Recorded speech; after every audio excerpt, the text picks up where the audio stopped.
ఓం నమో నారాయణాయ నమః.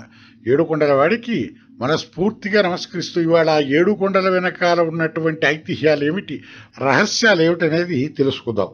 తిరుమలలో గల 7 కొండల మీద ఆ 7 కొండల వాడు కొలువై ఉన్నాడు. కలియుగ ప్రత్యక్ష దైవం ఆ శ్రీ వెంకటేశ్వరుడు.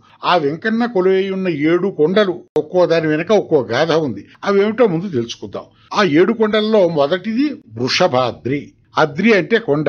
పూర్వం వృషభాసురుడనే శివభక్తుడు బల గర్వితుడై సాక్షాత్ శ్రీహరితోనే యుద్ధానికి తలపడ్డాడు. యుద్ధంతో చావు తప్పదని గ్రహించిన రక్కసుడు తమ చేతిలో మరణం నా మహద్భాగ్యం, మీరు ఉన్న ఈ పర్వతానికి నా పేరు ప్రసాదించమని అప్పట్లో శ్రీహరిని వేడుకున్నాడు. మరణించాడు. ఆ రకంగా ఆ కొండకు వృషభాద్రి అని పేరు వచ్చింది. ఆ తర్వాతది నీలాద్రి. స్వామివారికి తొలిసారిగా తన తలనీలాలు సమర్పించిన భక్తురాలి పేరు నీలాంబరి.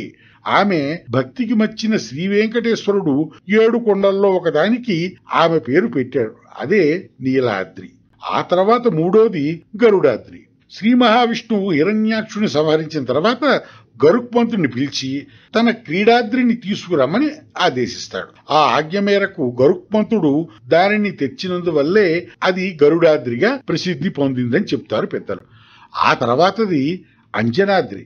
సంతానం కోసం అంజనాదేవి వెంకటాచల క్షేత్రంలో తపస్సు ఆచరించింది.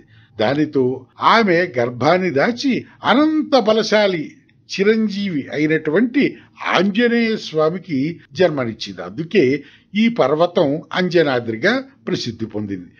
ఆ తర్వాత నారాయణాద్రి.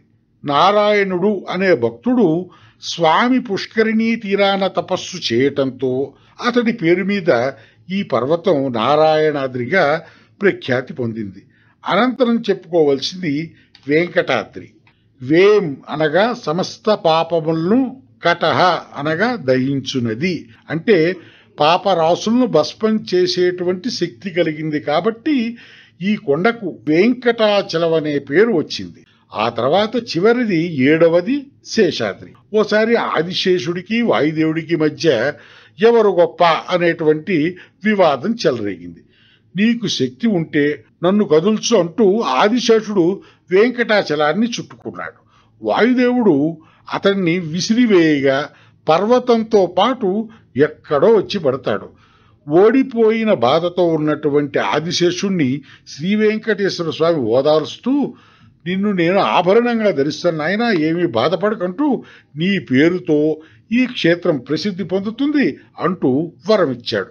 దానితో ఈ కొండ శేషాద్రిగా ప్రసిద్ధి పొందింది. ఈ విధంగా 7 కొండలు ఏర్పడి స్వామివారు వాటి మీద నివసిస్తూ కలియుగ దైవమై మనందరినీ కూడా కాపాడుతున్నాడు అన్నమాట. అంచేత తిరుపతి వెళ్ళినప్పుడల్లా ఈ కొండల యొక్క ప్రాశస్యాన్ని ఒక్కసారి స్మరిస్తూ స్వామివారికి నమస్కరిస్తే మీకు అన్ని రకాలైనటువంటి అదృష్టాలు కూడా మీకు ప్రాప్తిస్తాయి. ఓం నమః శివాయ.